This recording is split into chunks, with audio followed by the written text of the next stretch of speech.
बिस्मिल्लाहिर्रहमानिर्रहीम। अस्सलाम वालेकुम dear student, this is Mohammed Umar और आज हम क्लास 9 चैप्टर नंबर 5 को स्टार्ट करने जा रहे हैं। देखिए स्टूडेंट्स, इस चैप्टर में हम एक अनदर कंसेप्ट की तरफ जाएंगे। देखिए अल्लाह ताला ने इस कायनात को बनाया है और इस कायनात में एक पीरियडिसिटी मौजूद है। हर कोई बॉडी जो है अपने इक्वल दारोमदार में रिवॉल्व कर रहा है अनदर बॉडी से, और इसकी पीछे जो काज है वो है फोर्स। तो देखिए इस कायनात में हर बॉडी जो है दूसरी बॉडी को अट्रैक्ट करता है विद अ फोर्स, और उस फोर्स को हम ग्रेविटेशनल फोर्स का नाम देते हैं।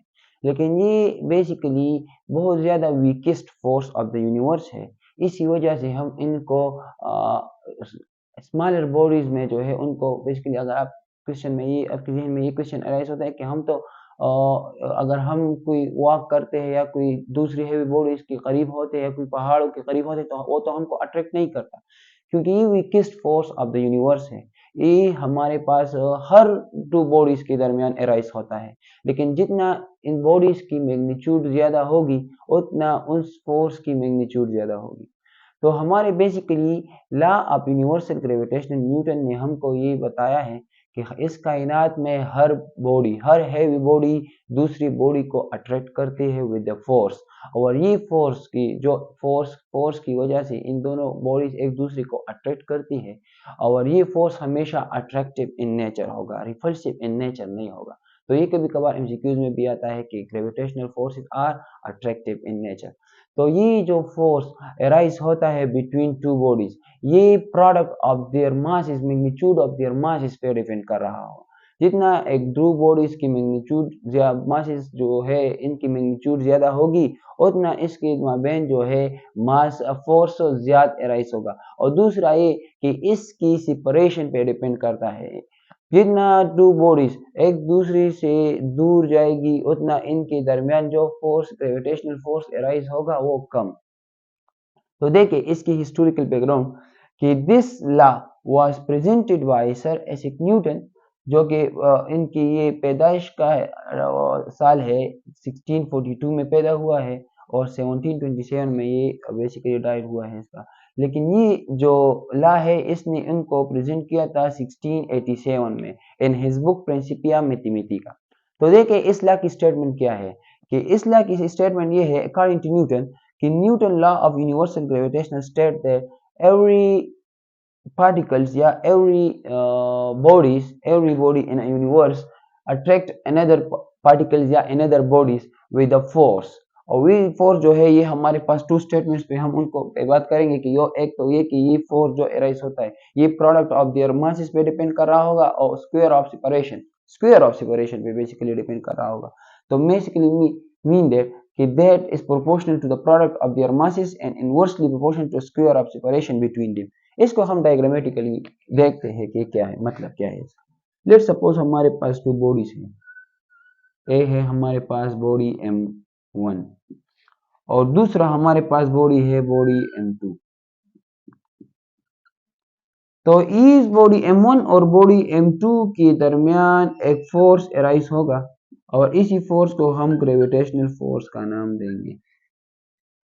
ये फोर्स डिपेंड कर रहा होगा इन मासेस की प्रोडक्ट ऑफ मैग्नीट्यूड पे। जितना इन मासेस की मैग्नीट्यूड, मतलब ये कि 3 kg लेट सपोज, फिर इसको हम इंक्रीज करके 5 kg, फिर 10 kg, फिर 100 kg, सेम ही देखिए जितना इनकी मैग्नीट्यूड को हम बढ़ाएंगे तो उतना इसकी दरमियान जो ग्रेविटेशनल फोर्स अराइज होगा वो भी बढ़ जाएगी। दूसरा ये कि इनके दरमियान जो सेपरेशन है इसकी स्क्वायर पे डिपेंड कर रहा है। स्क्वायर का मतलब ये, अगर हम सेपरेशन 2 टाइम ज्यादा करें तो इसके दरमियान जो फोर्स है वो 4 टाइम कम हो जाएगी।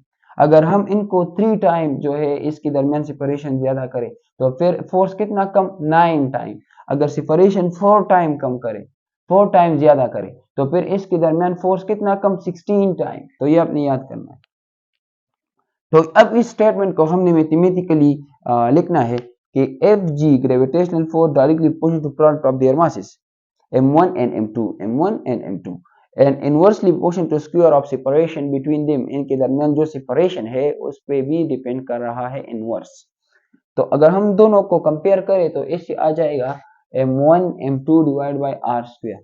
अब ये प्रोपोर्शनलिटी साइन है और हमको पता है जब हम प्रोपोर्शनलिटी साइन को खत्म करते हैं तो साइन ऑफ इक्वलिटी लग जाती है और एक कांस्टेंट को हम बेसिकली प्रोपोर्शनलिटी को रिप्लेस करते हैं कांस्टेंट पे। तो एफ जी अपनी जगह पर प्रोपोर्शनलिटी साइन की जगह हमने इक्वी साइन ऑफ इक्विलिटी लिखेंगे और एक कांस्टेंट लिखेंगे जिसको ग्रेविटेशनल कांस्टेंट, याद रखें ये यूनिवर्सल कांस्टेंट है। यूनिवर्सल कांस्टेंट उस कांस्टेंट को बोला जाता है जो कायनात, इसकी वैल्यू कायनात की किसी भी कोने में सेम ही रहता है।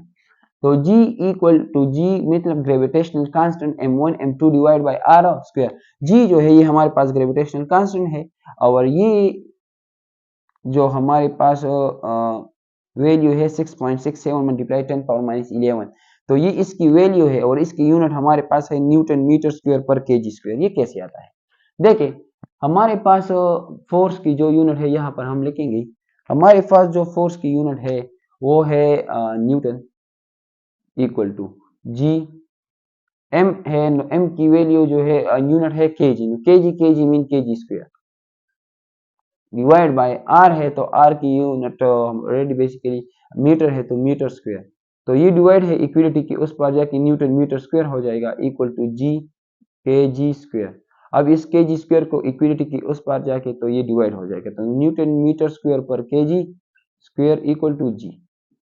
तो ये आ गया हमारे पास क्या, Newton unit of gravitational constant. ये हमारे पास यूनिवर्सल कांस्टेंट है, ये आपने याद करना है कि ये कायनात के किसी भी कोने में सेम ही रहता है। ये फार्मूला जो है ये बहुत ज्यादा इंपॉर्टेंट है और बहुत ज्यादा इंफॉर्मेशन ये हमको देता है। कायनात के किसी भी कोने में जितनी भी हैवी ऑब्जेक्ट्स है आप आसानी से उस ऑब्जेक्ट्स की मास इन फार्मूले के बेस पे फाइंड आउट कर सकते हैं।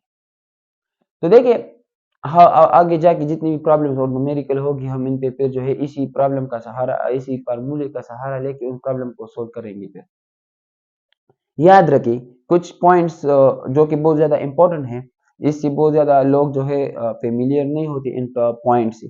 सबसे पहले ये कि ग्रेविटेशनल फोर्स जो है या ग्रेविटेशनल लॉ जो है ये हमारे पास, या ग्रेविटेशनल फोर्स जो है ये हमारे पास इनवर्स स्क्वायर लॉ ओबे करेगा, इनवर्स स्क्वायर लॉ। तो इसका मतलब ये कि इसकी ग्राफ कुछ इस तरह आई, इसी तरह इनवर्स स्क्वायर लॉ को ओबे करेगा एक ही। ये हमारे पास है एमसीक्यूज, इंपॉर्टेंट एमसीक्यूज है इस टॉपिक की। तो आपको अगर आपको आ जाए एमसीक्यूज में कि gravitational force obey inverse square law. दूसरा ये कि हमारे पास ये फोर्स जो है ये हमेशा अट्रैक्टिव इन नेचर होगा, रिपल्सिव इन नेचर नहीं होगा। क्योंकि अगर आप देखें और भी फोर हमारे पास फंडामेंटल फोर्सेस हैं, coulombic forces, strong nuclear force, weak nuclear force and gravitational force. लेकिन अगर आप कोलम्बिक फोर्सेस की बात करें तो कोलम्बिक फोर्सेस में जो है वो अट्रैक्टिव इन नेचर भी है और रिपल्सिव इन नेचर भी है। मतलब ये कि जब हमारे पास सेम चार्जेस हो तो सेम चार्जेस एक दूसरे को रिपेल करती है, लेकिन जब हमारे पास अनलाइक चार्जेस हो तो अनलाइक चार्जेस एक दूसरे को अट्रैक्ट। तो यही वजह है कि हमारे पास कोलम्बिक फोर्सेस जो है वो अट्रैक्टिव इन नेचर भी है और रिपल्सिव इन नेचर भी है। लेकिन ग्रेविटेशनल फोर्स हमेशा हमेशा हमेशा हमारे पास क्या होगा, अट्रैक्टिव इन नेचर होगा। देखिए अगर आप इस मार्कर को देखें तो ये हमारे पास अर्थ इनको क्या करेगा, अट्रैक्ट करेगा, ऐसा नहीं कि वो इनको रिपेल करे। तो ये दूसरा हमारे पास मेन पॉइंट है कि ग्रेविटेशनल फोर्स जो है ये हमारे पास क्या होगा, अट्रैक्टिव इन नेचर होगा। दूसरा ये कि ये ग्रेविटेशनल फोर्स अराइज कैसा होता है। तो देखिए according to different scientist and different scientist have different point of view कि हमारे पास जो है ये ग्रेविटेशनल फोर्स, ये टू बॉडीज के दरमियान जो ग्रेविटेशन, सपोज ये m1 है m2 है, इन दो बॉडीज के दरमियान जो है ये फोर्स अराइज होता है। तो इसका मतलब ये हुआ कि ये फोर्स जो अराइज होता है ये इन दोनों के दरमियान एक हाइपोथेटिकल पार्टिकल्स की एक्सचेंज होता है। यही एक्सचेंज जो है हाइपोथेटिकल पार्टिकल्स की, मतलब एक हाइपोथेटिकल पार्टिकल है जिसकी रेस्ट मास 0 होती है और ये पार्टिकल्स बॉडी m1 से बॉडी m2 की तरफ और बॉडी m2 से बॉडी m1 की तरफ ये पार्टिकल एक्सचेंज होता है। वही एक्सचेंज ऑफ पार्टिकल से ग्रेविटेशनल फोर्स अराइज होता है और वही पार्टिकल को एक स्पेसिफिक नाम दिया जाता है जिसको नाम दिया जाता है क्या, ग्रेविटान। तो मतलब ये कि ग्रेविटान की एक्सचेंज की वजह से, ग्रेविटान की एक्सचेंज की वजह से हमारे पास फोर्स अराइज होता है। ये था आज का हमारा टॉपिक। अगर फिर भी कोई क्वेश्चन हो तो आप नीचे कमेंट बॉक्स में पूछ सकते हैं।